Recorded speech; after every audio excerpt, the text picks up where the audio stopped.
Maraming kahilo, ano po yan? Bakit?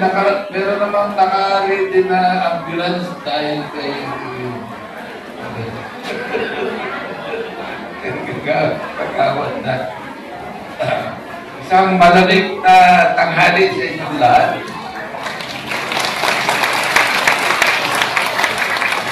Kaya tayo ba? Pero hindi ko alam, meron pala kay Eddie Peregrina rito. Akala ko kakanta si Fred Panopio. Ano ba yung O. Carol, di ba, kuya, kanta yung mga 1960s. Okay, si John pinanganak sa 70s.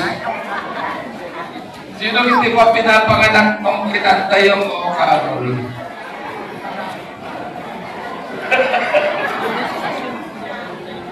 Yung sa lumang simbahan. Alala nyo? Sino kumanta nun? Si Ruben Tagalog. Yan. Maliit yun eh. Si Ruben Tagalog. Pinapanood ko